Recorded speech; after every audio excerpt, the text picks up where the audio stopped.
As a Forex trader, you can create a simple trading strategy to take advantage of trading opportunities using just a few moving averages.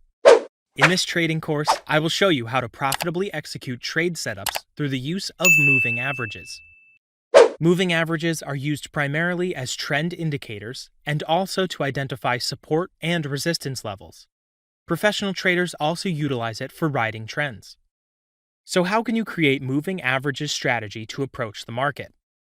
Moving averages are one of the most commonly used technical indicators. A moving average is simply a way to smooth out price fluctuations to help you distinguish between typical market noise and the actual trend direction. By default, the moving average period settings is 9, as we can see here. This means that we are taking the average closing price of a financial instrument for the value of 9 as the period. This indicator is an overlaid trending indicator, that is, an indicator which lies on the price chart.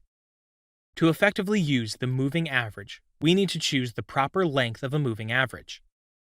The length, or the number of periods including the moving average calculation, affects how the moving average is displayed on a price chart.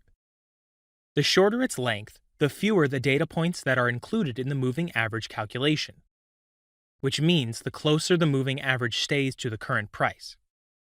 This reduces its usefulness and may offer less insight into the overall trend than the current price itself.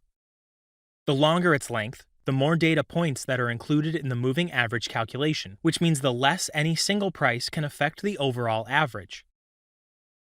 If there are too many data points, price fluctuations may become too smooth that you won't be able to detect any kind of trend. So I prefer to use the 100 period for my moving average. The period decision also depends on traders' trading methodology. I personally love swing trading from the 4-hourly chart frame, so the 100 period or length is suitable for me. As a short-term trader, you can stick to the 50 period. As a swing or long-term trader, you can utilize the 200 period. To be on the safer side, it's advisable you use a period which is commonly used by most traders in the financial market and which are the 50, 100, and 200 moving average period. Doing this helps you increase the probability of reliable trading signals generated by this indicator by simply focusing on what the majority of the market participants with these indicators are watching out for. The indicator is best suitable for a trending market, therefore not effective in a choppy market. We have to look out for a bullish trending market or a bearish trending market. Let's make use of the chart of the Euro USD. We can see from this medium here to this zone, price was moving in an undefined market condition. This is what is referred to as a choppy market. And this is the type of market you shouldn't try to trade with the moving averages.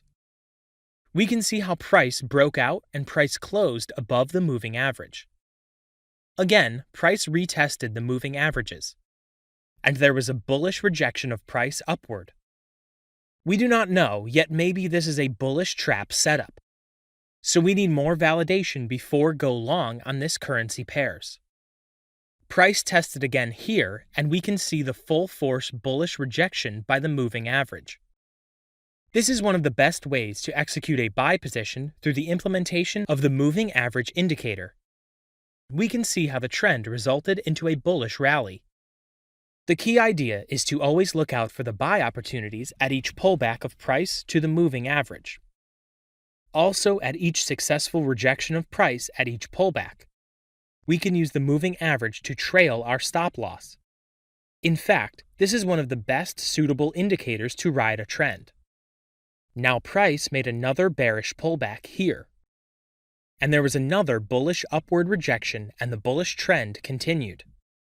Which means if you have been longing this currency pairs from this entry level, you would have made almost 370 pips before the market hit your stop loss here. Same process is applied when utilizing it for a sell entry in a trending bearish trend, after the bearish crossover. As we can see, price retested the moving average, and there was a bearish rejection downward. To be on the safer side, look out for trade opportunities at each retest of the moving averages in a trending market. It works perfect when combined with other technical candlestick signal bars.